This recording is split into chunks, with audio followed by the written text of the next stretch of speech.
بسم اللہ الرحمن الرحیم۔ مجید کالونی لانڈی کراچی سے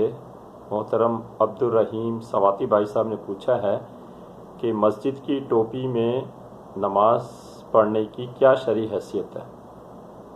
میرے محترم بھائی، نماز اللہ کی عبادت ہے، اس لیے بندہ جب اس کو ادا کرنے کے لیے دربار الہی میں جائے تو اسے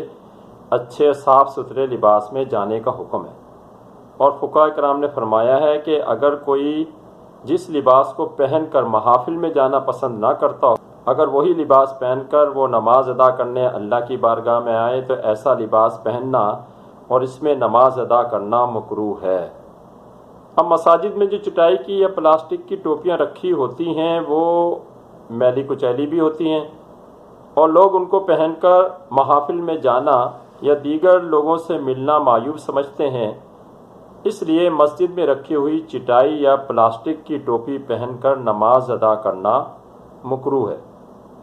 اگر ان ٹوپیوں کے بجائے مساجد میں دھاگے کی بنی ہوئی صاف ستھری ٹوپیاں رکھی جائیں اور ان پہ میل کچیل بھی نہ ہو اور لوگ ان میں نماز ادا کریں، اور پھر ان ٹوپیوں کی ایسی پوزیشن بھی ہو، ایسی حالت ہے کہ ان کو پہن کر دیگر محافل میں بھی لوگ جا سکیں، تو پھر ایسی ٹوپیوں میں نماز پڑھنا درست ہوگی، کیونکہ دھاگے کی بنی ہوئی ٹوپیاں لوگ نماز کے علاوہ بھی استعمال کرتے ہیں، محافل اور دیگر لوگوں سے ملنے میں بھی جاتے ہیں، اور ان کو کوئی معیوب نہیں سمجھتا۔ اب بصورت مسئلہ مساجد میں چونکہ کہیں فی الحال دھاگے کی ٹوپیاں بنی ہوئی نہیں ہوتی بلکہ چٹائی کی یا پلاسٹک کی ہوتی ہیں، جو کہ میلی کچیلی بھی ہوتی ہیں اور جن کو معیوب بھی سمجھا جاتا ہے، لہٰذا ان میں نماز ادا کرنا درست نہیں ہے۔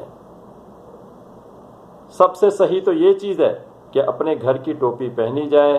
اور اسی میں نماز ادا کریں اور نماز میں کراہت آنے سے بچیں۔ مسئلہ میں نے اپنی ناقص معلومات کے تحت بتا دیا،